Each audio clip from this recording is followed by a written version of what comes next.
生活資訊太頻躍，放流。星期1至5無線新聞台。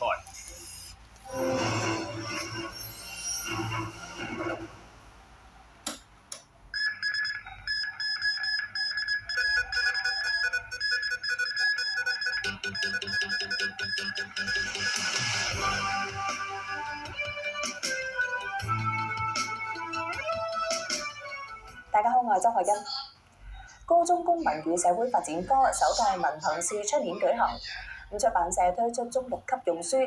有老師認為比較側重科技嘅課題，涉及國際嘅內容減少。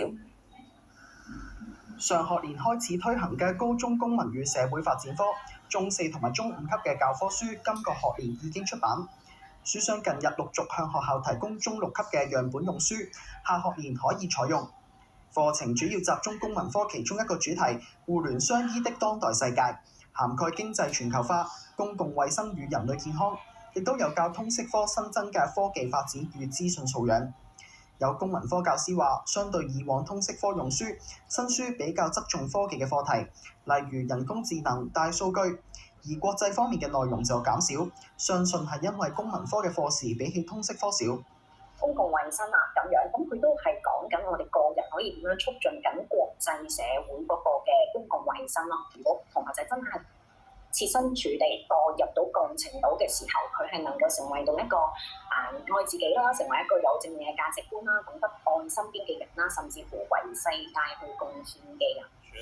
另外，教育局喺公民科教學資源網站上載國家主席習近平舊年7月1日喺香港回歸25週年典禮上發表重要講話有關嘅簡報同埋工作紙，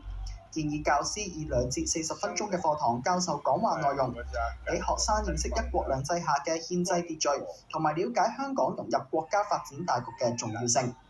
無線電視記者林俊軒報導。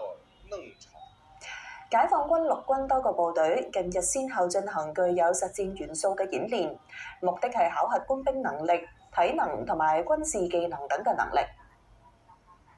近日解放軍陸軍第82集團軍喺華北進行綜合演練，模擬官兵到達叢林深處嘅時候遭敵軍襲擊，期間